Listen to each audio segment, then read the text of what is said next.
Good morning, everyone. So, as introduced, I have recently rejoined the Department for Transport as the Director of Region, Cities and Devolution, and it's my team that is responsible for working with regional and local bodies across the United Kingdom to work out how best to sort of represent regional and local views, and working with the emerging subnational transport bodies. I'm going to stick with subnational transport bodies, not regional bodies, is a key part of what we do. So this is a new post within the department, reflecting the priority that the Secretary of State places on regional and local transport. That's the networks that we all rely on a day-to-day basis. It also reflects the importance that the Secretary of State attaches to cross-modal, place-based thinking to inform key transport decisions. So I'm delighted to be here at this fantastic venue, which is brand new and really impressive, to mark a key milestone in Transport for the South East's work towards creating a transport strategy for the South East of England. The South East has a productive, highly skilled economy that is a significant contributor to and driver of the UK economy. I'm from the South East, so I know well that it already contains a number of high-quality transport networks that support not only the South East, but also London and indeed the rest of the country. But as the South East economy and subsequent demands on our transport networks continue to grow, it's right that our partners in the South East seek to further improve transport infrastructure on behalf of the people living and working in the region to ensure that jobs and opportunities are accessible to all. And now you are coming together as Transport for the South East to shape a strategy for the whole of the region. This is incredibly valuable to government because it means that our strategic transport planning will be informed by the views of those who know this region the best. However, as the Secretary of State said on the video a moment ago, there is a finite pot of money available for transport investment, and choices do inevitably have to be made about where and how we can invest. That's why TFSE's role in bringing together local partners and speaking with one voice on the region's overall priorities is so important. And government is already seeing the value of transport for the South East can bring to strategic transport planning. TFSE is the youngest of the subnational transport bodies emerging across the country, yet despite its young age, we've so far been really impressed at the pace and purpose with which it has worked. Not even a year old, it has built and continues to build partnerships and consensus across the region, and is speaking with one clear voice to us in government on the priorities that will make a real difference to people. Transport for the South East has already provided a valuable contribution to the department, working with us on priorities for the second road investment period, responding to the consultation on Highways England's Strategic Road Network initial report, and to our major road network consultation. By taking a regional, big-picture view, subnational transport bodies are already helping to inform ministers' thinking and filling the gap between local and national transport authorities.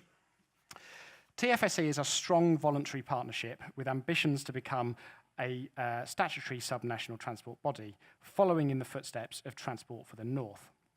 Subnational transport bodies are relatively new players in the transport world, and I've been asked to say a few words about their role and the steps we envisage TFSE following as it develops its proposals to become a statutory body.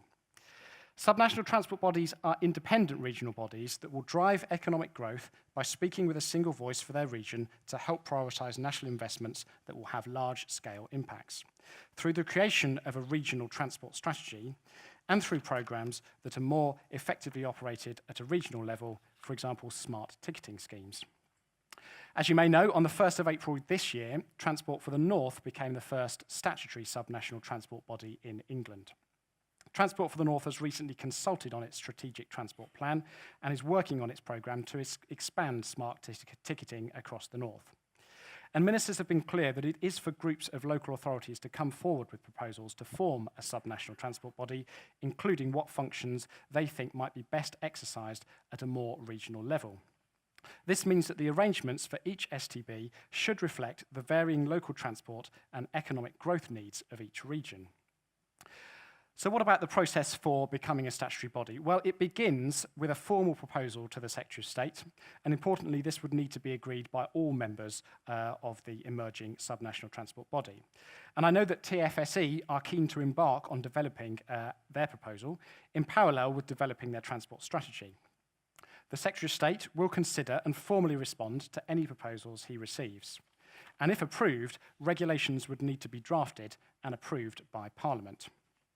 Each subnational transport body proposal that is approved will result in a bespoke set of regulations reflecting the objectives of the individual subnational transport body. But it will be important to take the time to build the consensus needed to ensure a strong proposal that all local partners can stand behind. So I'm really pleased that TFSE is building a strong partnership, not just with local authorities and local enterprise partnerships, but also with representatives of district and borough authorities, as well as with the South Downs National Park Authority. In the meantime, the Secretary of State has made it clear that, irrespective of statutory status, where emerging subnational transport bodies have a strong rationale, coherent economic geography, and are speaking with one voice, the Department will take account of their views in its decision-making processes. TFSE is progressing at pace, and we're really pleased to see you learning quickly from those who have come before you. I would encourage Transport for the South East to learn from colleagues in the North who are more advanced on this journey, but also to remember your unique strengths as a region. The South East is home to a number of vital international ports and airports that connect the UK to the rest of the world. These international gateways support not only the South East, but also the rest of the country and the entire UK economy. Transport for the South East and its members can play a vital role in helping the Department to fully understand the importance of these international gateways and to help ensure that they continue to support economic growth across the South East and indeed the whole of the UK. This role will only become more important as we look to the opportunities of leaving the European Union and expanding our trade relationships across the world. What is key now is sustaining the momentum that TFSE has built by continuing to work with the Department for Transport, building strong partnerships across the South East, and supporting transport planning at national and strategic level now by speaking with one strong voice and setting out the key transport interventions that you believe will offer the most benefit to the people who live and work in this area and beyond, and of course for the goods that move through this region. So based on the strong progress to date, and with the funding that the Secretary of State announced a moment ago, I'm confident that Transport for the South East will maintain this pace into the future.